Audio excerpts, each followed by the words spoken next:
ఇగో ఇయాల జనవరి ఫస్ట్ బయటికి తీసుకోపోతే మంచిగుండదని జెప్పి మా ఆయనని గట్టిగా మందలించిన. ఇగ గప్పుడు మా ఆయనయితే సప్పుడు జేయకుండా బయటికైతే తీసుకపోయిండు. ఇక మా పక్క నుంచి ఒక బండి మీద ఒక ఫ్యామిలీ పోతాంది. నేను వాళ్ళని జూసి, "చూసినవా ఆమె చెప్పినట్టే ఇన్నడు. ఇయాల ఆదివారం, ఇయాల హాలిడే అని గూడా చూడకుండా ఆమె చెప్పినట్టే ఇని తీసుకపోతాండు" అని చెప్పి నేనన్నా.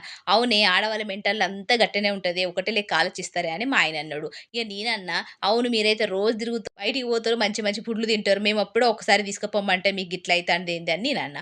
ఇక్కడైతే మటాల పడి నేనైతే ద్వీపం చూపించిన, అసెంబ్లీ చూపించిన, ఇక్కడ గాడి పార్క్ కోసం అయితే మేమొచ్చినాం. జనాలు మాత్రం ఉష్క ఒత్త రాలకుండా ఉన్నారు. గంతమందున్నారు. ఎక్కడి నుంచి వచ్చిర్రో ఏమో! అందరూ ఆడోళ్ళ మాటలు ఇనేటోళ్ళే అయినట్టు అనిపించింది. అప్పుడు అనుకున్నా, ఎప్పుడు చూడు నన్ను గయ్యాళి, గయ్యాళి అంటావు గదా! ఇగ చూసినావా ఎంతమంది గయ్యాళిలున్నారో! అందరూ మొగోళ్ళు, ఆడోళ్ళు చెప్పిన మాటలే ఇంటార్రు. నువ్వే ఇన్నట్టు ఫీల్ అయితానవేందని నేనన్నా. ఇగ బోటయితే ఎక్కినాం. ఇగ మంచిగా మెల్లగా పోతాంది. ఎంత మంచిగా అనిపించిందంటే నీళ్ళలో పోతాంటే బోటు గదేదో పెద్ద బోట్‌లో పోతే మంచిగా అనిపియలేదు గానీ, చిన్న బోట్‌లో పోతే ఇంకా మంచిగా అనిపిత్తదని నేనైతే అన్నా. ఇగ దానికైతే పైసలు గావాలి. ఇయాల జనవరి ఫస్ట్ దెబ్బలు తింటే మొత్తం సంవత్సరం అంతా దెబ్బలు తింటావు అన్నావు గదా! మరి ఇలా ఖర్చు చేత్తానం గదనే! మరి 2, 3 వేలు ఖర్చు చేత్తానే. మరి సంవత్సరం అంతా ఖర్చుల పాలైతవే అని జెప్పి మా ఆయనన్నాడు. ఇగ పోతే పోని పట్టించుకోకు ఇక్కడ ఎంజాయ్ చేయాలని జెప్పి నేనన్నా.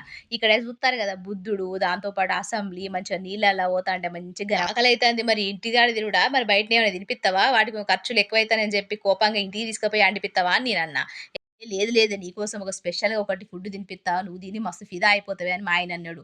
ఇక్కడైతే ఏం చేసిండంటే పిట్టలు ఆర్డర్ చేసిండు. కౌన్స్ పిట్టలు అంటారు కదా! గా పిట్టలైతే ఆర్డర్ చేసిర్రు. 4 పిట్టలు ఆర్డర్ చేసిర్రు. నలుగురం ఒక్కొక్కటి తిన్నాం. మస్తు టేస్టీగున్నది. ఇగ అది తిన్న వెంటనే రొయ్యలైతే ఆర్డర్ చేసిర్రు. ఇవి కూడా టేస్ట్ చేసినాం. మస్తు సూపర్ ఉన్నది.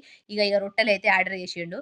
ఇగ దాంతో పాటు చికెన్ కర్రీ ఆర్డర్ చేసిండు. మస్తు టేస్టీగున్నది. ఈ కొద్దిగా మామిడికాయ పచ్చడి కూడా యాడ్ చేసి కర్రీ అయితే చేసిర్రు. సూపర్ టేస్టీగున్నది. గిట్లయితే జనవరి ఫస్ట్ అయితే జరిగింది. కొత్తోళ్ళైతే సబ్స్క్రైబ్ చేసుకోండి. పాతోళ్ళైతే లైక్ చేసి సపోర్ట్ చేయండి. ఉంటా మరి నమస్తే.